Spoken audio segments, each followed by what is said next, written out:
And while we're on it, I do want to clear up one last thing. And that last thing that I want to clear up is the fact that people are constantly throwing stones at the pre-trib theology when they're actually mad at something else that they don't even understand, and that is dispensationalism. They act like it's some fringe invention or a coded word for some Zionist propaganda or something Schofield pulled out of thin air. But here's the reality. And I really want you to think about this if you land in that camp, or if you're somebody that's heard somebody, there's questions you can ask them. God has always dealt with humanity differently across time.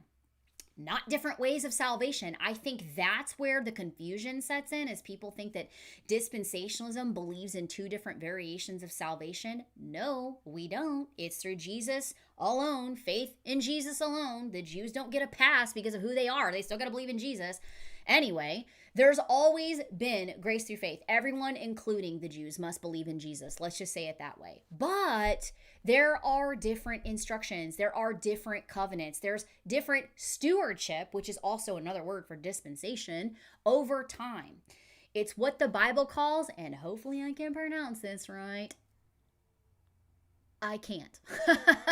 Oikonomia. It's Greek, okay? But it's translated as dispensation or stewardship. This is why I have notes here, by the way. It simply means God's ordered plan for managing his people through the ages. And here's Ephesians 1:10.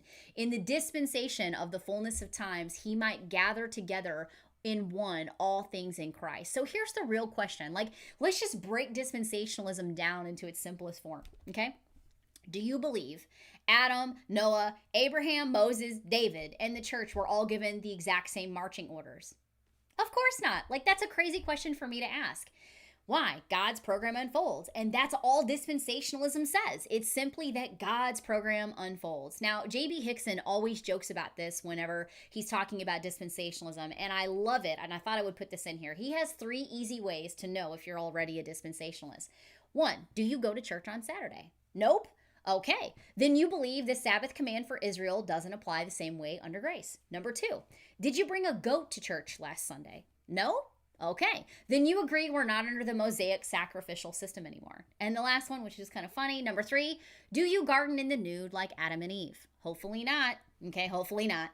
And if you don't, that just proves that we're not in the same dispensation as Eden. So here's what I want you guys to stop doing if you're doing it. Quit acting like dispensationalism is some dirty word. It's not. It's biblical. It's logical. And it's how you're already reading the Bible, even if you've never used the label.